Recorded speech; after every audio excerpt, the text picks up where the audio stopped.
Welcome to Insights into Contemporary Practice in Sri Lanka. Thank you all for joining us.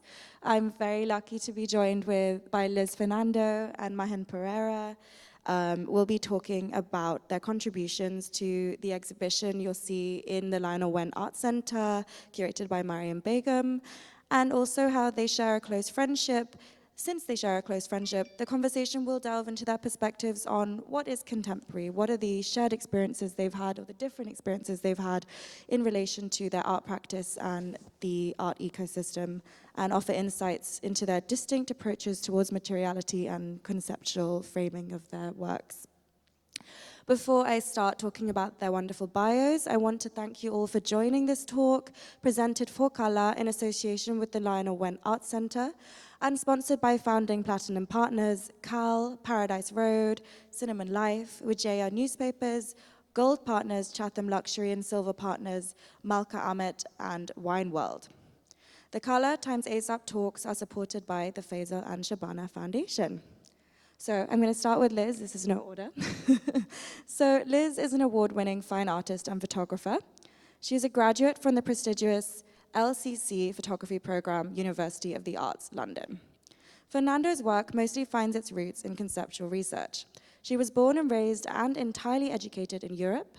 Her research, though, at a personal as well as academic level into the role of photography, highlights the different meanings that photography inhabits, often dealing with the notions of memory wherein the personal archive inhabits a fundamental space, both aesthetically and practically within non-Western cultures. Her ideas surround the idea that the objective of a photograph ponders an evolving interplay between its fragile and fugitive existence. Her work has been exhibited at Tate Modern London, and also was showcased by PhotoWorks Brighton. And one of her most acclaimed works is Trincomalee, My Father's Stories and the Lost Photographs, which has been acquired for many worldwide private collections, including the World Bank headquarters in Washington, D.C. We're lucky to have her in Colombo because she's also in London and Hanover. Over to you, Mahen. So Mahen Perera is a multidisciplinary artist, and he lives and works in Colombo, Sri Lanka. Perera trained at the National Design Center in Colombo before pursuing a BA in Fine Arts at La Salle College of the Arts in Singapore in affiliation with the Open University in the UK. He was awarded a first-class honors and was the recipient of the prestigious Winston O. Travel Award in 2007. His works have been exhibited in Sri Lanka, Singapore, Vietnam, and London. Mahen works within the residual, often incorporating personal objects and material detritus collected on walks around Colombo. His work wrestles with schemes of memory, desire, and fantasy, undergoing a tedious process of ripping, knotting, and stitching. Perera's works undertake the task of manipulating into materiality the sensibilities of immaterial human impulses. He has recently exhibited at Sea Change Columboscope in 2019, at Saskia Fernando Gallery in 2018, in India in 2016, and at the Colombo Art Biennial in 2014, and in London in 2014 also. I'm going to ask you at some point to explain what residual means, Mahen. So I want to start by asking you both to just give us a short introduction to your practice and the themes that are important to you. So Mahen, would you like to start? Yeah. Thank you, Mala, for inviting me, and I'm really happy to be part of this conversation. I'm sure you all have seen my work, and so I mainly work with ideas of sculpture, painting, and installation. And well, I would say I structure them in a kind of a formalist abstraction. In a sense, how material relates to me is very important, and how they become something else through the process of manipulation. I consider myself as a hoarder because, in a sense, that even if I go for a walk, I come back with a bag full of ghostly objects.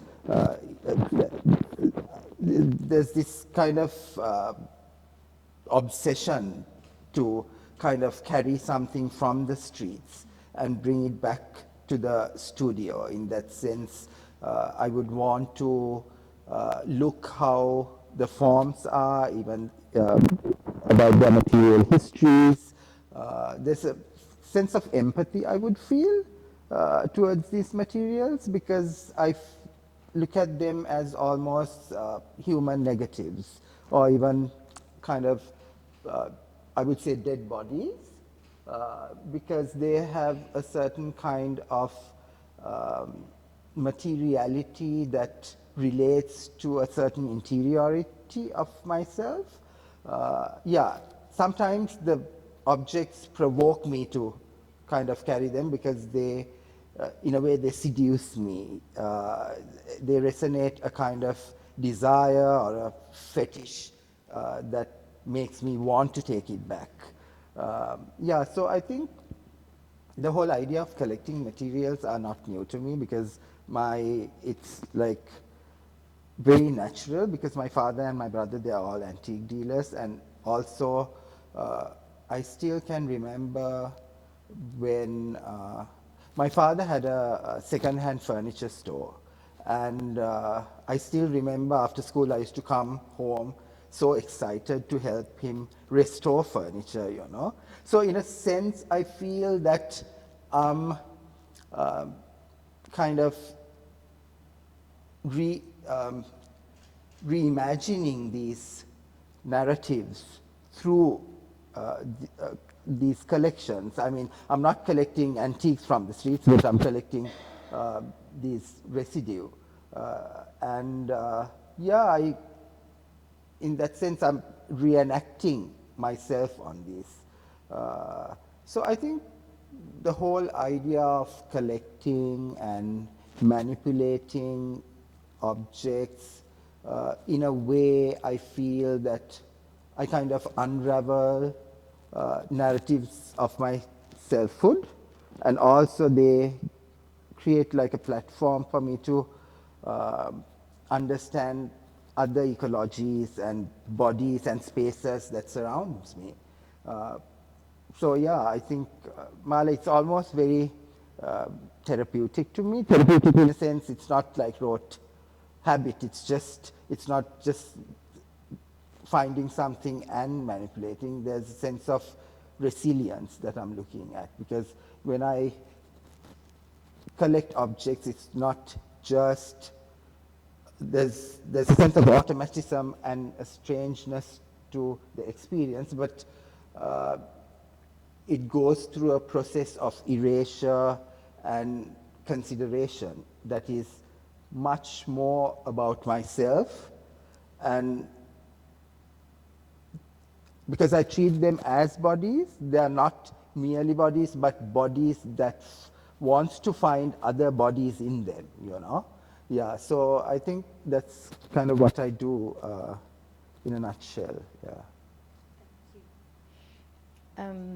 Yeah, and then for me, I would describe that my initial research started with almost a forensic approach towards photography. Photography always had something very fugitive for me, or something of a fleeting moment that we try to capture, and then it also influences a lot identity building. We rely a lot on photography. There is a certain impact that the still image has on our presence and on all our presences. And for me, Mala has briefly touched it. I'm particularly interested in the meaning or the notion of memory embedded within photography, and that in the context of non-Western cultures, with a focus on South Asia, of course, as this is very personal to me. It was always it started in my university days, where I had a very, very critical relation to photography. I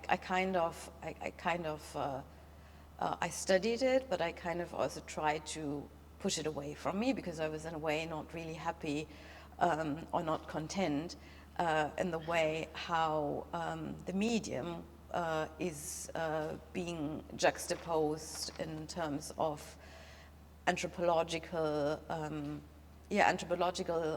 support of photographic evidence within anthropological research, how it's being constructed, how it's being done, how it's being produced, the subjectiveness of a photograph, and that is how I think that entire journey was triggered. And I studied in London, as Mala said. There were places, amazing places like Autograph, where I was able to get into those days even still called the alternative kind of seeing or how to say, approach towards photography, as I said, in non-Western cultures. And I saw amazing works those days by Pushpa Malayan, which I very much remember seeing those images, photographs, works first time, and research films by Satyajit Ray, and they influenced me a lot to investigate this medium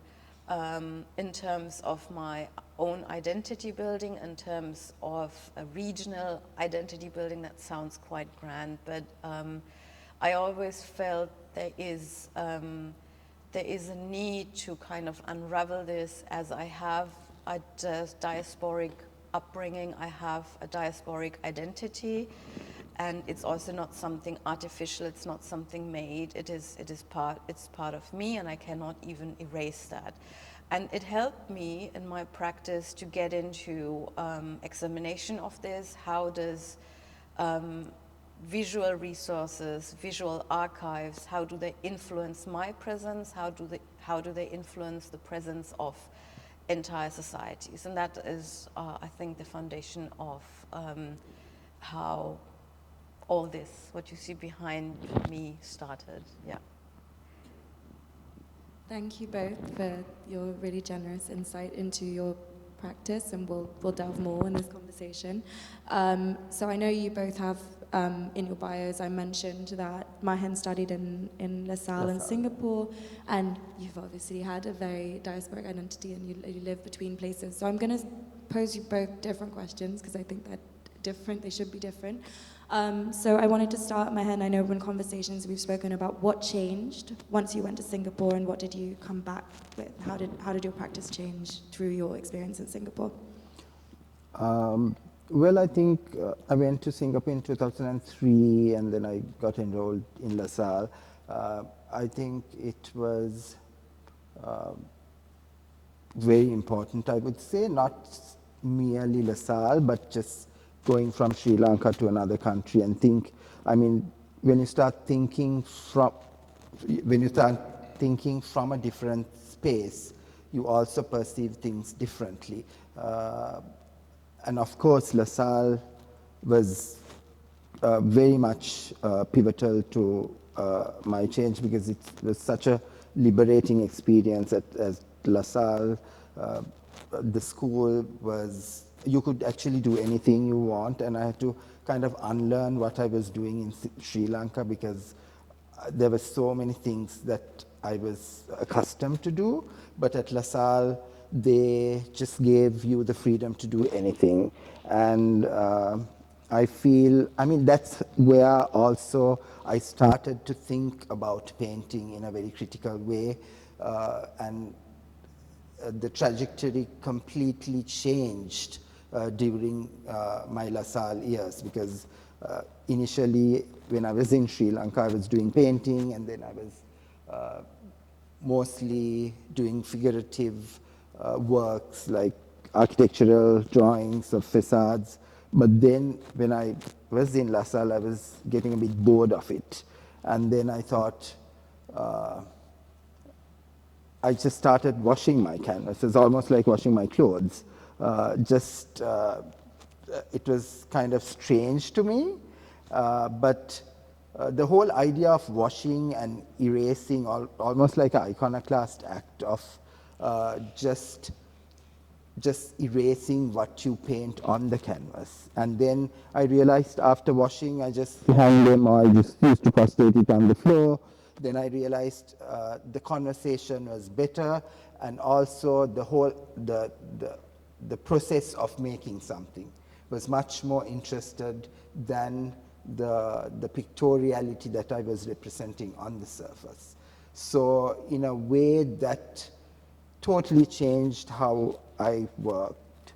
And then I started sewing my canvases. Then after that, I started collecting objects, creating these collage systems to understand my work. But that was not only that. I would say LaSalle introduced us to contemporary practice. Like we got like opportunities to work with artists like Rikriti Ranjit, where we used to cook every day, and it was like, oh my God, here I come doing painting and you started cooking every morning, you know? And it's like, oh my God. So you actually had conversations about cultural ingredients, how do you mix it, and also other artists like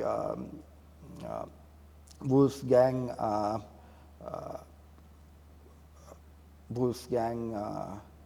Leib, where he was working with milk and pollen, you know.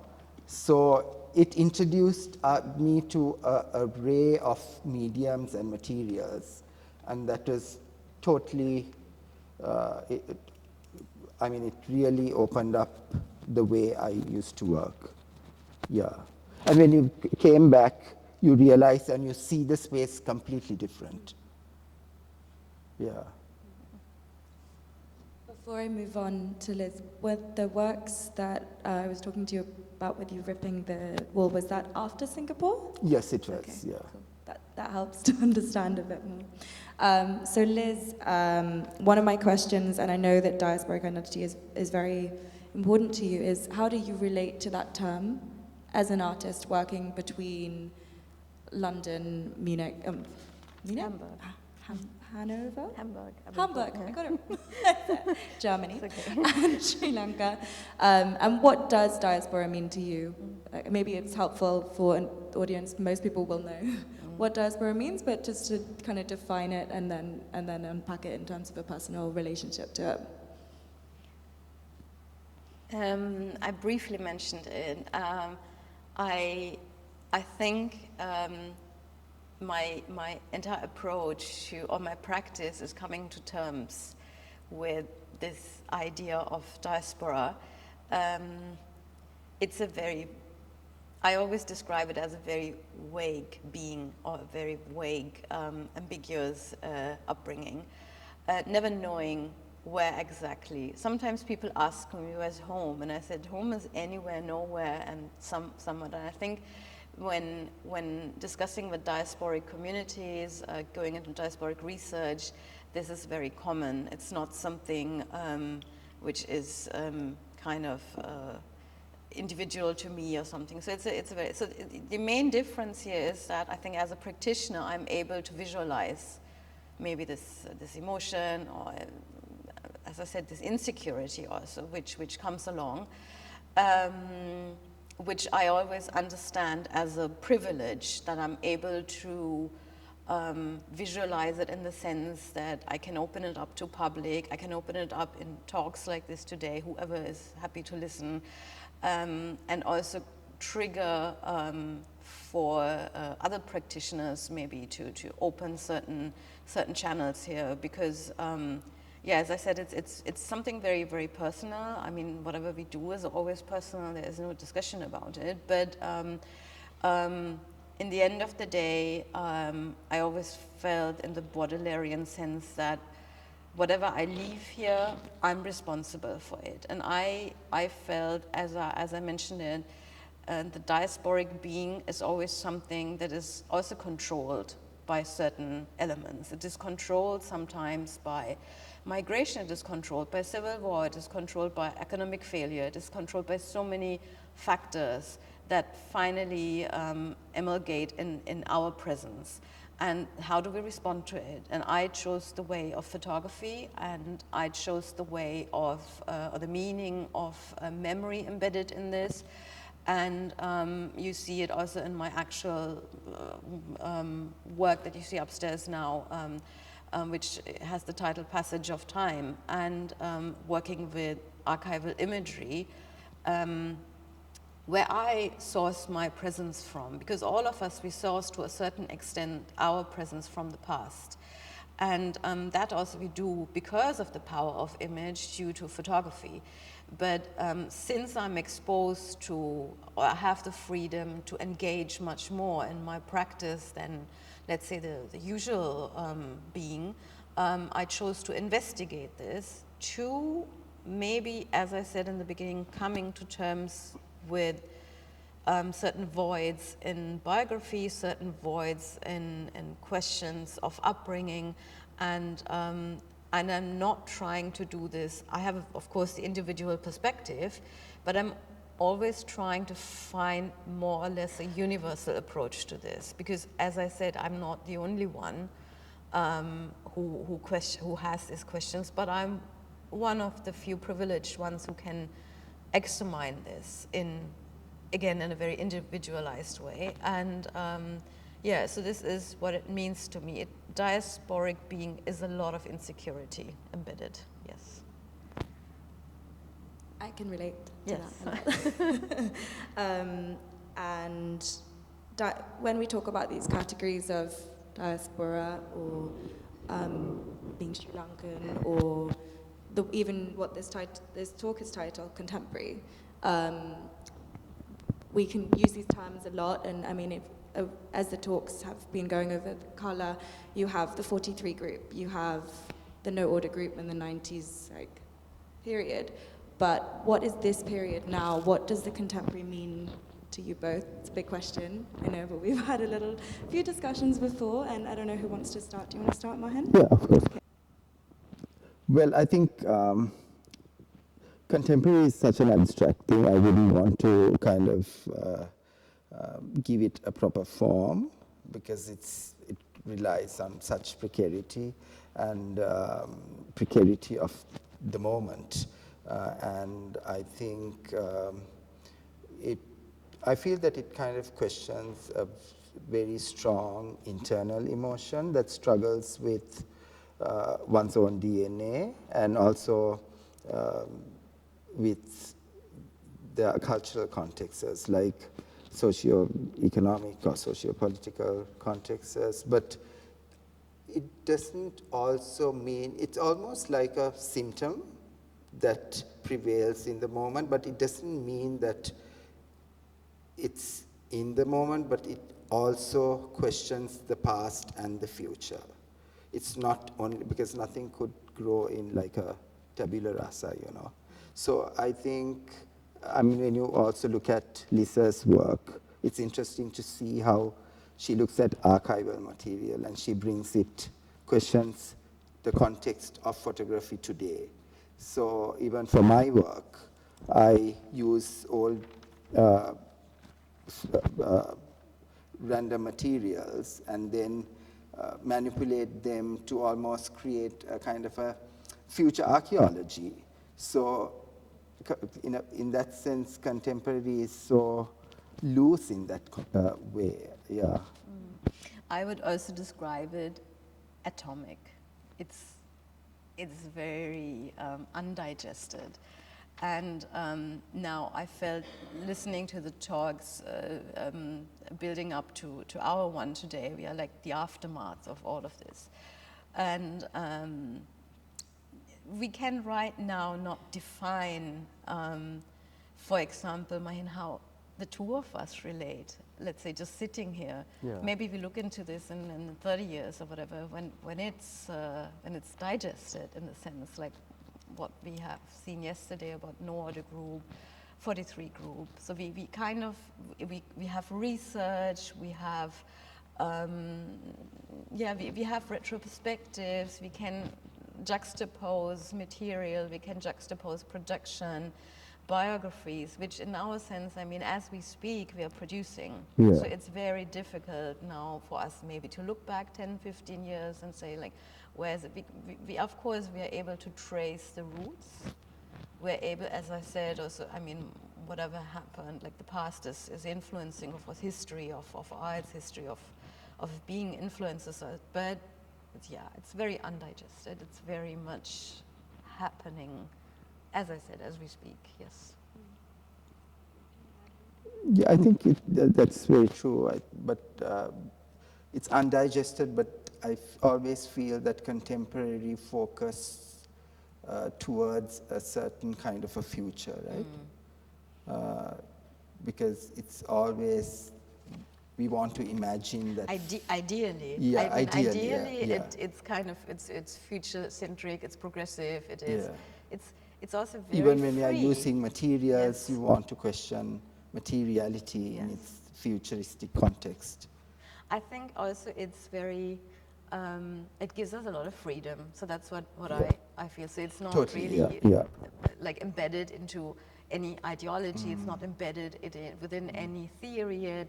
It's not. It's a lot based on exchange we have as practitioners. It's a lot based on research that's going on, a theory, research, as I said, and that liberates us. I think it liberates us to a Yeah, great that's extent. true. I think it's that freedom that you're looking for, and to really break the norms of the past. Yes. That's what it is, you know. Yeah, It can be radical, or it can be, it is so many ways it can conceive the word contemporary. Yeah, it's breaking something Yeah. away. Yeah, I think for both of us, it's kind of breaking through somewhere. Yeah. Thank you. And even if we think about like the etymology, is that the word? Etymology of the word, it means with time.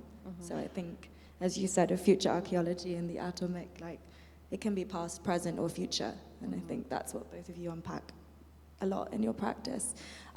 You both said the word questioning a lot to me in our conversations before and even just now. I wanted to ask you how the idea of questioning preconceived notions of material and conceptual reflections, how do you play with these ideas? How do you question things with found objects, with you, and more conceptual frameworks and the ideas of photography? And who wants to go first? Yeah. Well, I think for me, questioning is nothing new, because it's a struggle to make my work, because I don't have a preconceived idea when I'm finding these objects. So unless I am questioning my memories of accumulated process, other than that, it's always something new that I want to look at. So that the whole idea of finding these materials, looking at spaces, even after manipulating them, where do these materials and forms belong? There's, even when I'm making a form, there's a certain sense of transgression that I'm looking at it, looking to create, and how do these spaces and materials relate to me? And also in reciprocity, what do these materials make me become in the end, you know? So that's, in a way, that's how I question my work and also my space. Yeah. While for me, material comes last. It starts with a concept. I can just explain it with one of my first works, which is also playing in the background. That black and white image is one of my, it's my graduate work actually. And so I start with the concept of meta-memory, neurology, a neurological term, and working with an individual and sourcing memory of childhood. And it is said that we do not really have a consistent memory up until we're 3, 4 age. I mean, that is also, again, being researched. And then I kind of try to work alongside these medical terms and to get into the practice of how does photography then play in. If you just like look into yourself, you have your family archives, visual archives, how much are you influenced by these photographs, by images, instead of oral histories? I was questioned in my final year, so what is your take on photography? What is your understanding of it? And I didn't even have to think about it much, because I said in most of my life it didn't really exist for me, which was strange. for everybody who is listening there, because as I said, it's a Western environment I grew up in, and there's loads of archiving going on, possibilities, and loads of archives accessible, and but for me, Sri Lanka was most of the time a very fictional island as well. I mean, that's how it is. I had to imagine the island. I had to imagine something called home.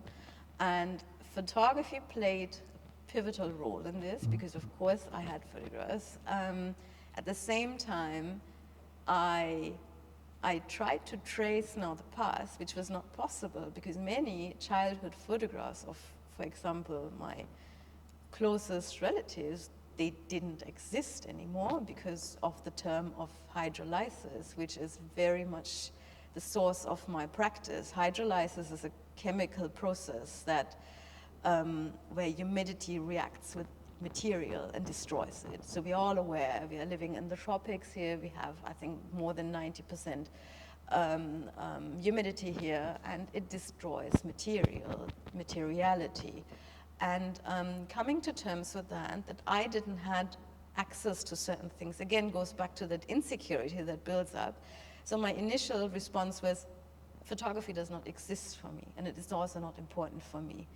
And so I tried maybe to replace these things with then, as I said, my practice, and that is then again very concept-based, as I said. So it started with that concept of meta-memory, and then working in this work with my father, and going back to memories which happened, which kind of took place prior to his age of 4, which was a process by itself. And then only comes the materiality. Is there any materiality for me also, is always the question. Or is there finally a void or something? Yeah, but that's how I would describe it. Thank you both. I didn't know that term. What's the hypothalamus, you said? Hydrolysis. Hydrolysis. Yes. It's a very interesting term. Since we're in the Lionel Wendt Center and we have KALÀ exhibition, I hope most of you will have seen it, or you haven't, I thought it might be a nice little moment for you to talk about your work in the show, and also you've briefly mentioned it, but just to unpack it a little bit more, if you want to start, Mahen. Yeah. Well, I've done a few objects for KALÀ. Some of them are especially for the space, but I've also used old objects, because I'm also reclaiming spaces of my older narratives. So it was kind of an installation of these fragmented forms that I feel that kind of creates a new and an old. I mean, that's how I relate to it, but then, that's mostly what I have done here. And for me, I mentioned it briefly. So the work, what you see, it's titled "Passage of Time," and it's an archive I stumbled upon 5-6 years earlier, and it was the title that really rattled me. Once again, being quite critical about it. It's called the Archive of the World, and then I felt, how can one say there is one archive of the world? It's like it's not possible to do something like this. That archive on top is hosted in France, produced from France, and traveling again like into the world, and then giving this very bold title of. So then I started investigating it, and it's meticulously preserved glass negatives of about 110 years old, and very ambitious project where philanthropists sent out like several photographers out to the world, and documenting most of the time, as I found out, tribal folks, and most of the time, south of the globe. And I was particularly interested in the color use because I discovered it's always the same colors, and I felt it cannot be that everybody wears more or less the same kind of red, blue, green, something. So obviously there were like certain colors available those days to color these negatives. And that again raised the question in me, how much do we relate to this?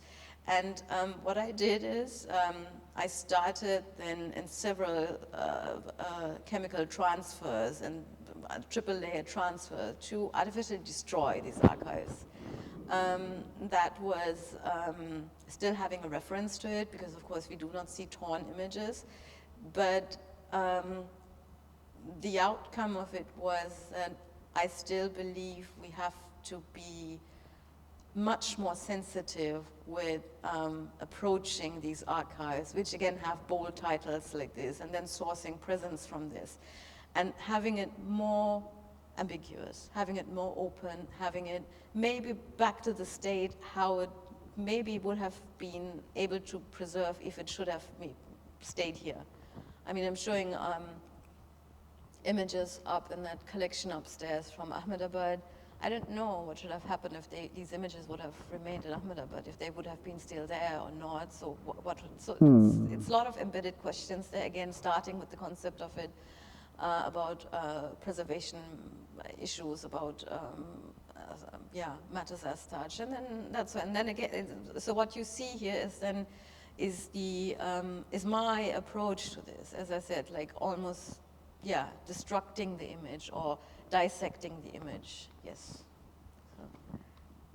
Thank you. I want to come back to a word you said, and this will be my last question before I open up to the audience, ambiguity and being ambiguous. And we've spoken a lot about, I mean, all art is political, but how does politics relate to your work? I know we spoke about it, whether it can be surface level or whether it's something the viewer has to spend time to get to, and what does the political mean to both of you in your work?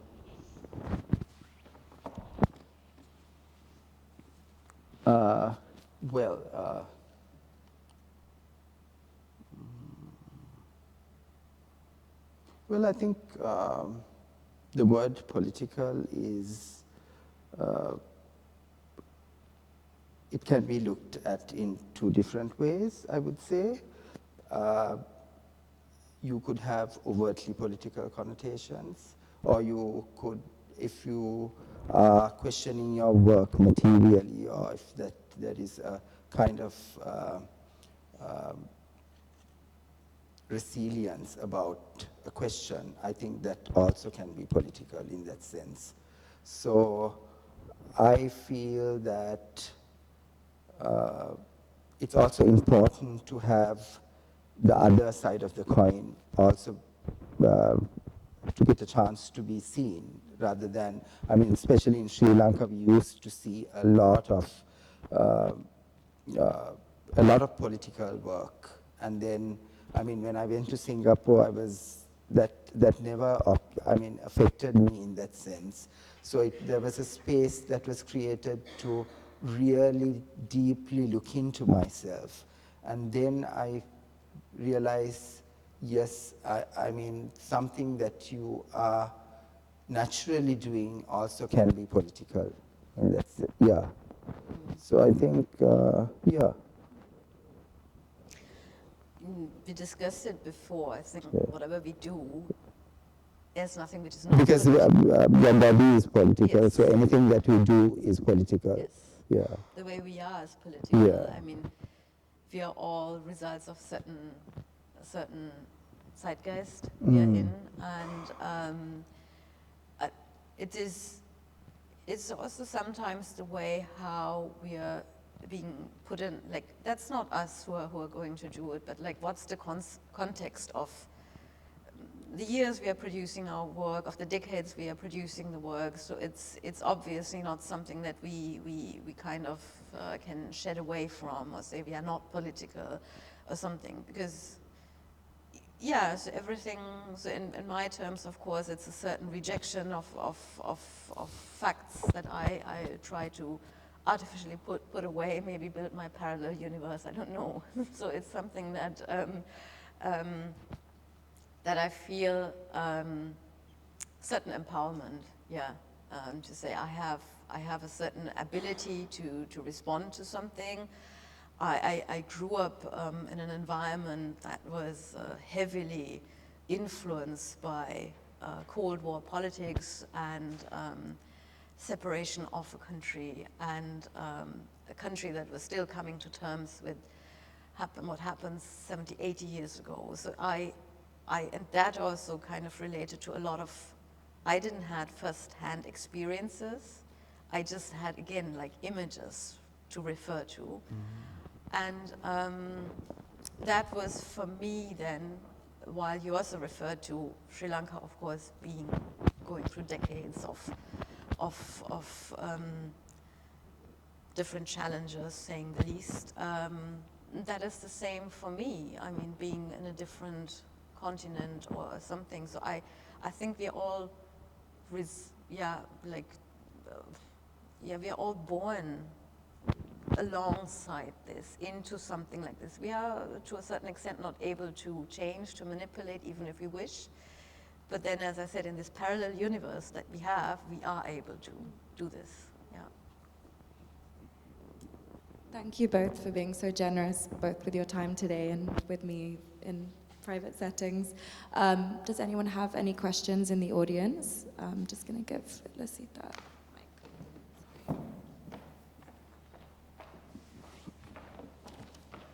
I can't see you, so I can see you. Thank you both so much. It was really insightful, and you were very thoughtful and careful with your answers, which is always a great privilege for the public. Since this exhibition, just to take it back to Mariam's exhibition for a minute, it would be really interesting, and I know that Mala was very keen to frame this particular talk in the context of what is the contemporary mean to both of you, in terms of temporality, in terms of politics, in terms of subjectivity, and you've touched upon all of these things. But it would be really, I think, fun for all of us to know whether somebody like Lionel Wendt is relevant to both of you. Of course, we see parallels and we see echoes and reverberations, but just in terms of the development of your practices and in Liz's case, it's so research-driven.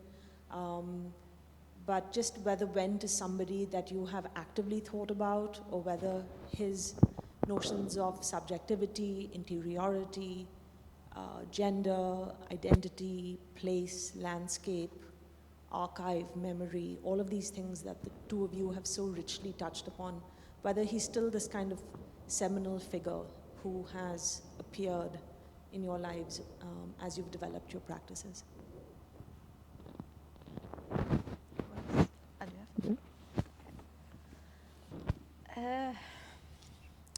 Certainly. Lionel Wendt, we heard it yesterday, and it really still impresses me, is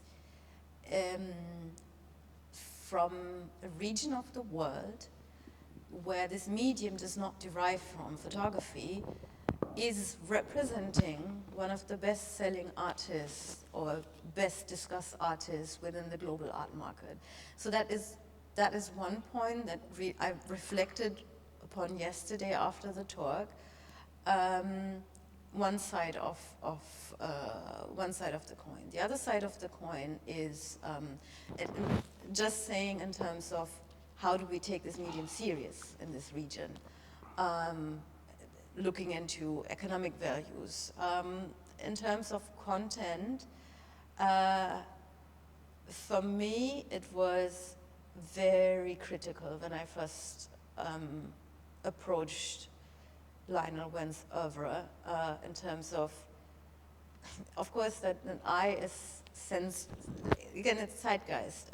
Going back to this, how do I look nowadays into Lionel Wendt's work is something, how does it feed into these terms of Orientalism? It's something very obvious, of course, it's something very obvious, but again, we have to put it into his time, we have to put it into his practice, and at that time it was, I think, opening up channels for whatever we do nowadays. It was an extremely brave endeavor he worked with. I mean, we all understand nowadays what was the undercurrents of his production, yeah, same what I've been talking, so what coming to terms with certain yeah, identity building as well, and he did it, and in times, once again, which must have been challenging, but he had freedom. Of course, that was, some argue because it was something due to his class, it was something due to his education or something, but it doesn't really matter to me. For me, it was kind of breaking free from that, and that's something I see as very positive, yeah, besides all other critiques.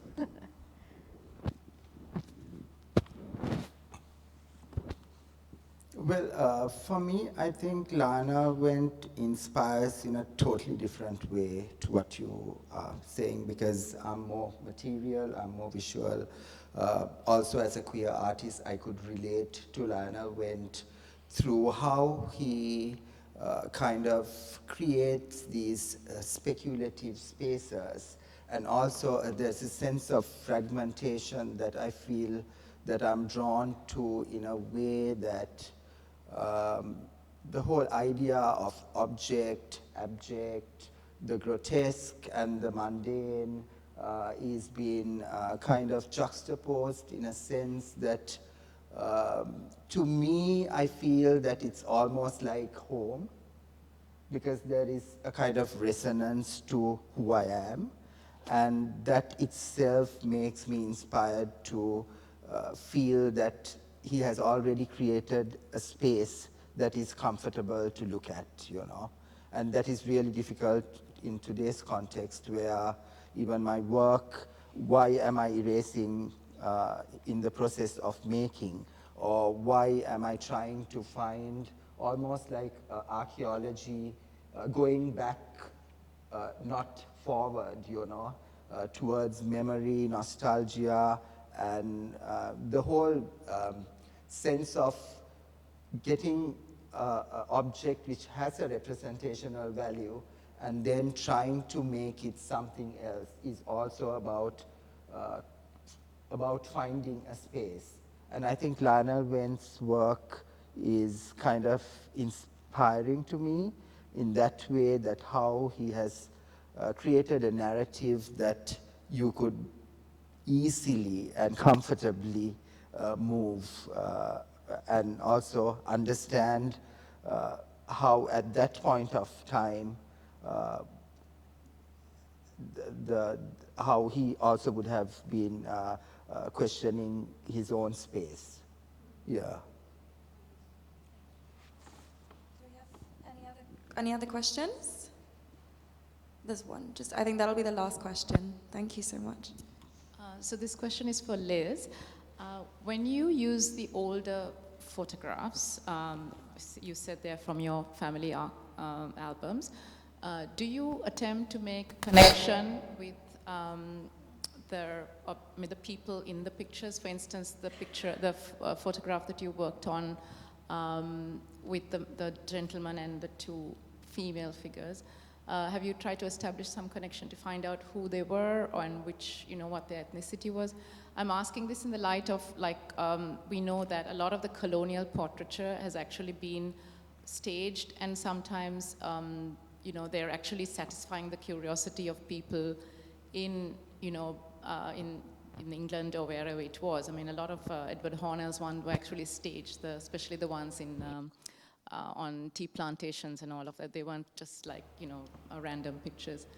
So the question is, have you tried to, find out more about the people in the pictures that you use? No, and I never worked directly with any family, personal family archive. Instead, what I did is I created my own. I mean, the black and white work you saw is based on a now senior citizen, but who was back in the days also a child, and then I staged these from this memory. I staged a childhood album. So that's what Trincomalee is about. And now the work that you see upstairs, or which is also here in the background, this is a generic archive produced by an unknown photographer, but as you said, boldly titled The Archive of the World, that is trying to tell us, okay, this is how, I don't know, something in Bombay 1910 looked like, or this is how a tribal folk looked like. And exactly like you say, it's a more, I mean, photography is anyway something that is most of the time staged. Every family, I mean, nowadays it's democratized, like it's more like democratic process, snapshots, this, that. But back in the days, it's studio, so it's staged. So our kind of, whatever, if you have a family album, of course it's staged. And this is exactly what I'm trying to trace here with destroying image, with questioning image, with bringing it out here. So can we really rely on something? Because I personally never rely on a photograph, never. It's something that I see photography as something very negative. I always feel we rely way too much on this. And it's touching everything, criminal investigation, which is sometimes, you go on a criminal site and you take pictures. And then what about the subjectivity of a photograph? Exactly, and who, of course, I mean, that is if you go into the anthropological research, anthropological archives, of course, it's the colonizer who produced it. The colonizer who produced it for a certain purpose, who maybe staged it, who maybe had who most probably had a certain purpose. And it is for the purpose to have a clear understanding of something which was alien to the colonizer.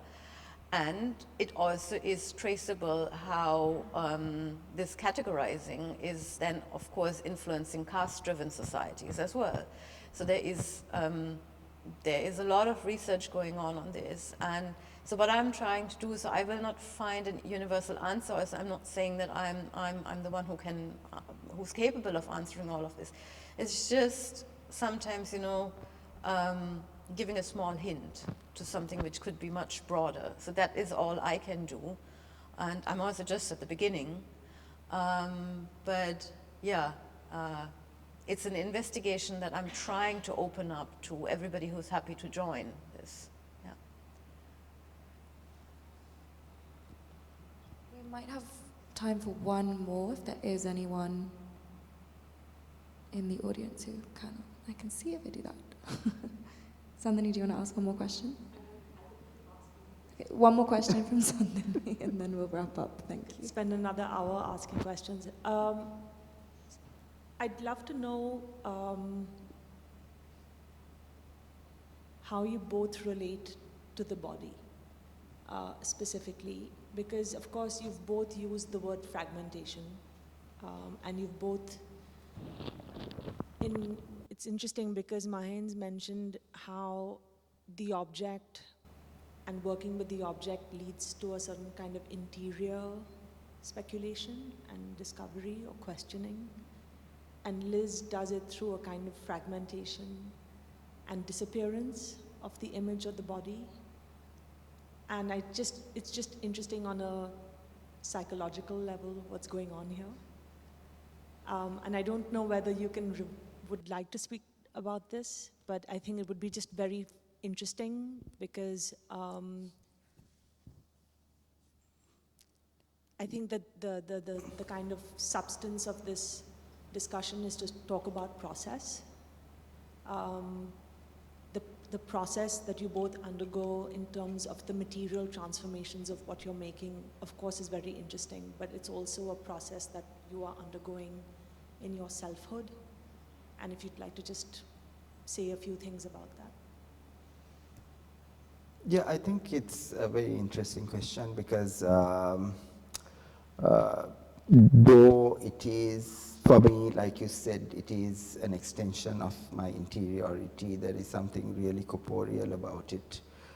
Even when I'm looking, because I work in a very fragmentary way when even to engage with. Like if I look at a face, I would be interested in a physiognomy of the face, or when I'm walking, I would get a fine-grained representation of a certain surface, or oral histories that could open up portals for other questioning. So all these works come as almost like a collage when I start working, and then it is not a 100% representation of that.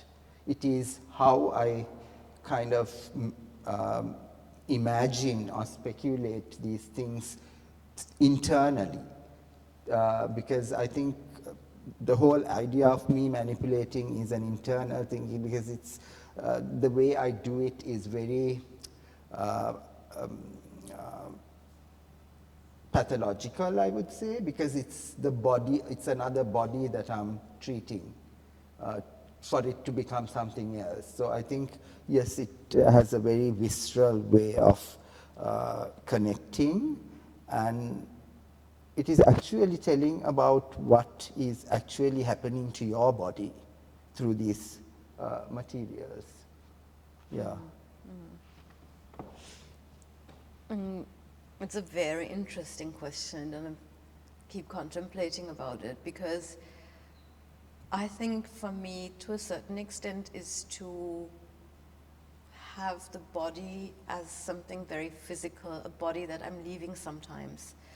The body that is, I always describe myself as a plant that has been, is it derooted? I don't know, or rerouted. Yes, so it's, and then it takes time for that plant to be able to receive water, nutrition, and it will feel as forever as some sort of a migratory plant that might not grow as big as a sister plant or someone. So that is how I would describe the physical body. And then, of course, I have the ability to overcome this physical presence with something that happens on another, like metaverse, or like another it's on another layer. So I think I kind of feel liberating sometimes from that physical presence, and maybe that is why certain ways of moving around, or how I investigate the body. Sometimes in my works there is no body to be seen. There's this void, and then as I touched it also briefly, I investigate a lot fashion, the manner of fashion, the mannerism of how somebody is represented, that somebody, that body, how is it being dressed up, why is it that south of the globe we have most of the time this bare-breasted, and we also have it, coming back to Lionel Wendt, we have a lot of bare-breasted representation, and we have it even in temple drawings here, and so there's a lot of context and connotations and juxtaposition going on, but to me it's most of the time body having as this like sometimes fluid mass of, I don't know, atomic mass of something that I can leave and then stand beside it. Might sound weird, but but yeah. Love that visual of a plant that's been rerouted. Thank you both so much for giving everyone your time today and giving me your time and preparing for this talk. Thank you to the KALÀ team. This is my last talk. So had a wonderful time in Colombo. And thank you to the Faisal Shabana Foundation for supporting this, because without them we wouldn't be able to do this amazing program.